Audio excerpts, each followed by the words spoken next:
Hey photographers, several new X-mount lenses from Fujifilm recently.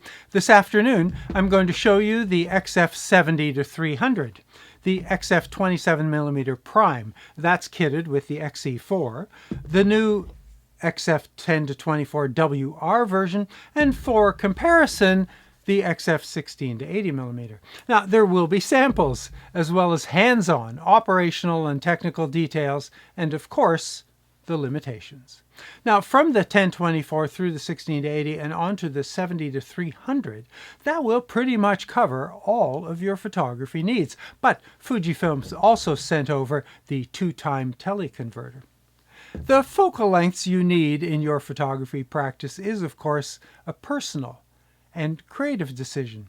Fujifilm's entire lens selection provides a range from 8mm to 400mm. Let's start with a look at the focal range that's provided here. For human vision, the normal field of view is considered to be the same as about a 17mm lens. So this is the 10-24 at 10mm, and honestly, I'm just really a fan of these large wide-angle images. That is, of course, slightly more than your eye sees. Now, it's worth noting that the focal length of these lenses is stated according to a 35mm or full-frame image. X-mount cameras with the APS-C sensor that crops to about 1.5 don't provide a 35mm angle of view. On a full-frame sensor, a 10mm focal length would provide an angle or field of view of about 122 horizontal degrees. Now, on X-mount cameras, that is reduced to 110 degrees. So when it's zoomed in to 24mm, the field of view reduces to 61 degrees. The 16-80mm lens has a field of view of 83 degrees when wide to 20 degrees fully zoomed in at 80mm. At 70mm, the 70-300 provides a 23-degree field of view. Zoomed to 300, the field of view is 5 degrees, and that should be enough to capture faraway wildlife, and enough to get you from this scene to this close-up, or from this to this. And if I may digress for a moment, please use the chapter markers to skip ahead. You could do some interesting reading about what a normal focal length would be to approximate human vision. Although technically, focal lengths of 40 to 58mm are considered normal for 35mm sensors, Oscar Barnack of Leica determined that 50mm was optimal. But for APS-C sensors, 27mm is considered normal, which explains this choice, particularly for the XE4. And prime lenses are simpler in their construction.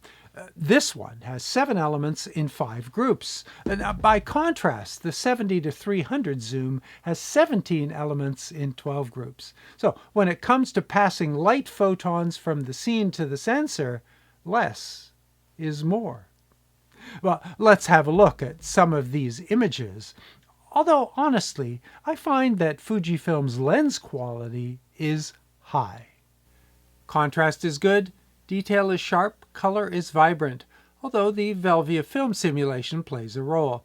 Action shots are in focus. Even zooming in to pixel peep at the corner, detail remains sharp with no chroma aberration. I know those sound like generalizations, but I couldn't find anything in image quality to complain about. Focal length is not the only lens attribute we care about. The wider a lens's aperture opens, the more light it passes to the sensor. The 27mm aperture opens to f2.8. F numbers are the opposite of intuitive. A larger F number is a smaller opening. F numbers, sometimes called F ratio or F stop, are not a linear measure. Closing the aperture from f2.8 to f4 reduces the amount of light passing through by 1/2. Each full stop setting, f5.6, f8, f11, and f16, again cuts the light by half. Fujifilm makes lenses with openings as wide as f1.2. Now, in the other direction, within reason, most photographers don't care how small the aperture gets. The zooms close to f22, the 27mm to f16. One of the nicest features of Fujifilm cameras are the physical and manual controls, and these lenses all have aperture rings. The aperture ring includes an A setting for auto aperture. Now, on the 10-24, you must push the button to either access or leave auto. On the 27mm, the button is required only when leaving, and on the 70-300, a separate auto switch is used. A little more consistency would be appreciated. And except for the 70-300, the aperture ring is marked. You can see and set the f-stop by looking at the lens. Now, in dark scenes, if the aperture can't provide enough light, a longer shutter duration or a higher ISO will be needed. The 10-24mm lens has a maximum aperture of f4, as does the 16-80. The 70-300 is unmarked, but provides f4 to f5.6. Now, a lens with a range of f numbers ramps. When you zoom in, the aperture closes. f4 is only available at 70mm. By the time you're fully zoomed in, the aperture is closed to f5.6, letting in half the light. An aperture makes one more contribution to the image. A larger aperture has a smaller depth of field, and a smaller depth of field makes it easier to defocus the background and foreground when your subject is in focus, which means you may want a long lens with a large aperture.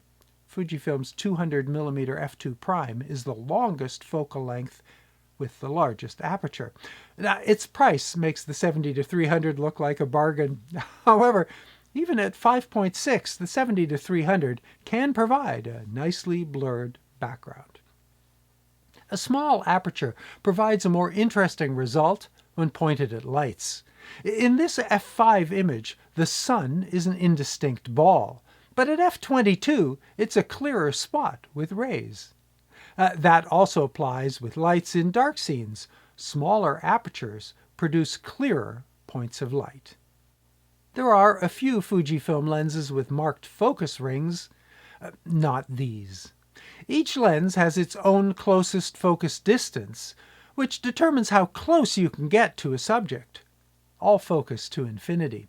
And for each of these shots, Upya is at the lens's closest focus distance. Maartech is about 15 centimeters back for some bokeh. Their Playmobil avatars are about 8 centimeters high. Now, here's a quick Fujifilm lens hack. In manual focus, the distance ruler's blue bar indicates the depth of field. That means you can judge how far away you need to focus to include infinity, which likely isn't all the way to the right, allowing you to retain more depth of field. Now, the following shots are at each lens's widest aperture. The 16-80 can focus as close as 35 centimeters, but that distance changes as you zoom. For the 16-80, you'll have to back off as you zoom in. At 80mm, this is the composition at the closest focus distance. The 10-24 can focus as close as 24 centimeters, a little closer when wide at 10mm. The 27mm closest focus is 34 centimeters. On the 70-300, it's 83 centimeters, but again, you'll need to back off as you zoom in. An object at the lens's closest distance can be a focus challenge. Now, I manually defocus to infinity, moved the small point to Upya to test focus speed. The 10-24 is fast at both 10mm and at 24mm. The 27 is also fast. The 16-80 is confident and snappy at 16. At 80, not so much. The 70-300 is fast at 70, but slower at 300. The 70-300 has a switch limiting closest focus distance to 5 meters, which speeds up focus for distant subjects. Focus distance can also be limited on all lenses in the menu of some Fujifilm cameras. Here's the XE4's selection. All three of these zoom lenses are optically stabilized, providing a visible stability impact. The XE4, along with many other Fujifilm models, has a menu setting where focus ring operation is set non-linear, the default, or linear. The advantage of non-linear is that the lens motor moves further when you turn faster or further. The advantage of linear is greater accuracy for fine adjustments and to set a specific focus distance, which is a useful feature when racking focus in video. The focus puller marks a specific position on the lens for each point and then can return accurately to each position. Disadvantage: more turning in linear mode. Now, the zoom action on the 10-24 is internal. The lens doesn't change length. It's 87 millimeters long and weighs 385 grams. The 27 millimeter weighs 84 grams. The 70-300 extends while zooming from 132 to 205 millimeters in a smooth and linear fashion. The full range requires 1/4 turn, which means you won't have to move your hand while zooming. It weighs 580 grams. Now, for reference, the 200 millimeter f2 weighs 2.3 kilos. The 70-300 is heavier than many Fujifilm cameras like this XE4. However, with the grip accessory, I didn't find it particularly front heavy, and even less with my left hand under the lens. Now, there is a lens lock switch, which prevents the lens from extending on its own, but a little pressure overrides it. A nice touch when you forget that it's activated. Ah yes, the teleconverter. The XF2X has the WR weather resistant designation. Now, it's an optical device. There's glass inside that magnifies the image coming from the lens before it gets to the sensor. Now, it adds about 30 millimeters in length and 170 grams in weight, and it works with all X-mount lenses. It mounts between the lens and the camera, and it doubles the focal length, essentially converting the 70-300 to 140-600. This is 300. With the 2-time converter, this is the result. And while it doubles the focal length, it reduces the aperture by 2 stops. So the maximum aperture of the 70-300 is now f8, ramping to f11. There should not be, and I did not observe, any significant impact on either focus or optical stabilization. In fact, I was impressed by how stable a fully zoomed image felt, particularly when I turned stabilization off to compare. This is impossible without stabilization. Now, because it is an optical device, the teleconverter has the potential to create aberrations and defects. So these lenses are designed for stills. Zooming while recording video, this is the 70-300, reveals that they're not parfocal. Even though it may be in focus at the beginning and the end of the zoom, they don't stay in focus while zooming. On the 16-80, even with manual exposure settings, there also seems to be aperture adjustments while zooming. Not great for video. Fujifilm's MKX series lenses are purpose-designed for video and don't suffer from those defects. Watch my video.